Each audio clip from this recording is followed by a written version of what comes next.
Huenda hupati hedhi. Hedhi yako inabadilika kila mwezi, lakini pia unapata hedhi kwa mwezi mzima mfululizo. Unapata hedhi baada ya miezi 6 au baada ya mwaka au baada ya miaka 3. Na sometimes unasema umelogwa au kuna mtu amekuonea kijicho au mnaingia ugomvi na ndugu, jamii, marafiki kwa sababu ya tatizo ambalo si ugonjwa kabisa, wala sababu sio kulogwa, wala sababu haihusiani kabisa na mambo unayoamini. Lakini ninakuomba leo, muamini Mungu, yeye ndo mtatuzi wa kila kitu. Changamoto kubwa inayokukumba ni tatizo la anovulation. Anovulation ni kimaanisha kutokupata siku za hatari. Kama upati siku za hatari, huwezi kuona hedhi. Hedhi inaweza ikawa na badilika, lakini unaweza ukaingia hedhi kwa mwezi mzima mfululizo. Na anovulation hii kuna sababu mbalimbali ambazo zinasababisha hii anovulation, yani yai halipevuki au hauoni siku zako za hatari. Kuna sababu kuu 5 ambazo zinasababisha hiyo changamoto. Sababu kuu ya kwanza kabisa ni ugonjwa unaoitwa PCOS, Polycystic Ovarian Syndrome. Kwenye ovary yako kunakuwa na vifuko vidogo vidogo ambavyo vinasababisha hormone zinabadilika. Hormone ambazo tuliziongelea kwenye somo lililopita. Kwa unaweza ukarejelea kwenye somo lililopita ujifunze vizuri zile hormone hizo zirejelea. Ndio zinasababisha hizi PCOS ikiwepo inasababisha hizo hormone zinavurugika, hivyo unapata anovulation. Nikimaanisha upate siku zako za hatari lakini yai halipevuki. Sababu ya pili ni diminished ovarian reserve. Kwamba kwenye ovary kiukweli ni kwamba mwanamke mtoto mdogo nikimaanisha jinsia ya kike anapozaliwa kunakuwa na mayai kuanzia 1 million mpaka 2 million ambao anakuwa nayo. Kwa hiyo kadri anavyokuwa akifikia hedhi mayai huendelea kupungua. Ikifika kipindi cha hedhi hasa kwenye miaka 13, miaka 14 yanaanza kuwa 3000 mpaka 6000. Na kadri muda unavyoendelea anavyopata hedhi yale mayai yanazidi kupungua. Kwa hiyo upungufu wa mayai unaweza kusababisha hii tatizo inaitwa anovulation. Ndio maana sometimes watu tunaamini kwamba au mama yako anaweza kukwambia kwamba mimi nimejifungua tu mtoto mmoja, yani niko na wewe peke yako. Kwa hiyo nakuomba mwanangu usitoe mimba kwa sababu na wewe unawezekana ukapata mtoto mmoja tu, ni kwa sababu ya hii diminished ovarian reserve. Lakini sababu ya 3 ni hormone imbalance ambayo tumeiongelea sana, kwamba hizi hormones za luteinizing hormone ambayo inafanya kazi ya kuondoa yai kutoka kwenye ovary kuja kwenye fallopian tube ambapo ndo process ya kupevusha yai, yani process ya ovulation inatokea. Kama lile yai halitashuka kuja kwenye fallopian tube, kunakuwa na hicho kitu kinaitwa anovulation. Hizi hormone zikishinda kufanya kazi kwa pamoja, tunapata hiyo changamoto. Lakini pia kuna mtu analalamika kwamba sipati hedhi. Kwa nini? Kitu gani sasa kinasababisha mimi nisipate hedhi? Mayai yamekomaa. Ni kwa sababu hizi hormone, mfano hormone ya estrogen ambayo inasababisha kile kifitas kujishikiza kwenye mji wa mimba baada tu ya kurutubishwa.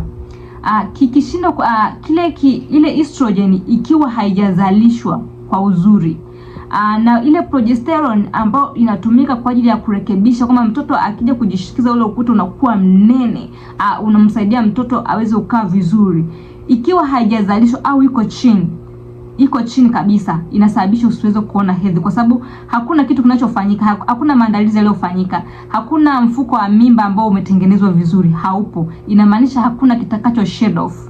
Maana tunajua kama endometrium ndo ambao ina shed, kisha shed ndo maana tunapata hedhi. Lakini kama haijatengenezwa, ile endometrium haijatengenezwa vizuri, inamaanisha kwamba nothing shedding off. Kama hakuna nothing shedding off, inamaanisha kwamba hautapata hedhi yako kawaida. Kwa hizi hormone imbalance tuizichukulia kwa uzito, kwa sababu zinaweza kawa ni moja ya sababu kubwa ya kusababisha tatizo ambalo unapitia.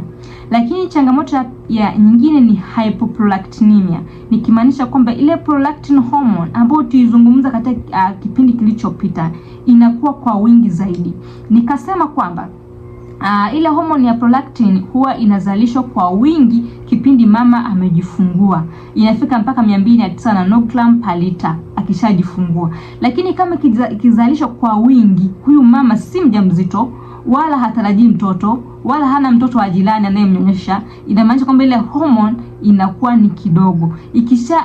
Ikishapanda kwa kipindi hicho, inamaanisha inaweza kapanda mpaka 209 au ikapanda zaidi ya hapo.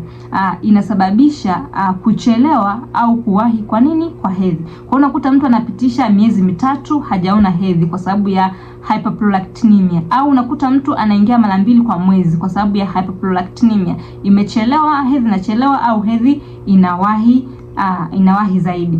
Lakini sababu nyingine ni umri. Jamani, kadri miaka inavyokwenda, umri unavyokuwa mzee, kutoka kwenye ujana unaenda kuwa mzee, mayai yanazidi kupungua. Kwa wanapozidi kupungua, ovulation inakunyemelea. That's why mtu akifikisha miaka 45 hadi miaka 55 mtu anakoma hedhi, anakuwa na ovulation kwa sababu mayai yanazidi kupungua. Sababu nyingine ni premature ovarian failure. Premature ovarian failure inamaanisha kwamba zile ovary zinakoma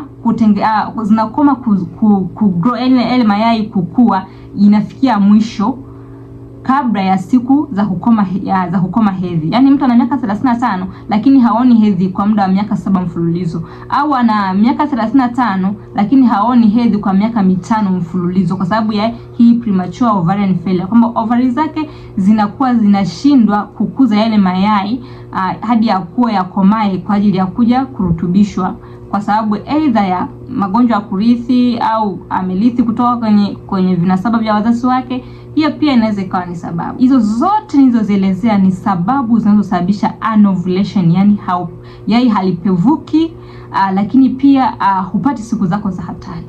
Lakini kuna dalili za mtu ambaye anapata siku zake za hatari au anapata ovulation. Dalili ya kwanza kabisa ni cervical mucus. Hizi mucus kwenye cervix au shingo ya kizazi kunakuwa na ute. Huu ute unakuwa ukiushika unakuwa unatengeneza kama chain. Lakini ute ambao unakuwa ni wa anovulation mostly unakuwa hauvutiki. Yani hautengenezi chain, hauko elastic. Unakatika. Yaani ukifanya namna hii hautengenezi elastic, unakatika. Kwa hiyo huyo mtu anakuwa na anovulation. Lakini kama una ovulation ya kawaida lazima utengeneze chain. Dalili ya pili ni maumivu au matiti yanakuwa ya moto sana na unakuwa unahisi maumivu makali. Lakini dalili ya tatu ni joto kuongezeka. Dalili nyingine ni kwamba matiti yanakuwa yanajaa, yanavimba, ni kama mtu ambaye ni mjamzito. Dalili nyingine ni ile cervix au shingo ya kizazi inakuwa ni laini sana. Kikawaida shingo ya kizazi huwa ni ngumu. Ni kama ukishika kwenye tip ya nose hapa hivi. Ukishashika hapa, the way unashika hapa ni inafanana kabisa na cervix ilivyo kama hujaingia kwenye anovulation day. Lakini ukishafika kwenye ovulation day, ile cervix inakuwa ni laini sana, kama kwenye lips. Ukishika lips zako hivi, the way the cervix inakuwa. Kwa hiyo kama unaweza kujichunguza mwenyewe unaweza ukafanya hivyo. Dalili nyingine ni kuwa high sensitivity. Huyu mtu anakuwa high sana kwenye sexual intercourse. Anatamani kufanya tendo la ndoa mara kwa mara. Anakuwa akiona mtu au mwanaume anakuwa highly attracted kwa sababu anakuwa kwenye hizi ovulation day. Hizi zilikuwa ni dalili. Lakini somo lijalo tutajifunza dalili za mtu ambaye anakuwa na anovulation. Nikimaanisha hapati siku za hatari, lakini pia yai halipevuki. Kama kutakuwa na swali, kutakuwa na namba zinapita hapo chini, unaweza kanipigia au kanitumia message WhatsApp. Lakini pia kama unatamani kujua siku zako za ovulation au siku zako za hatari kulingana na mzunguko wako wa hedhi, comment pale chini.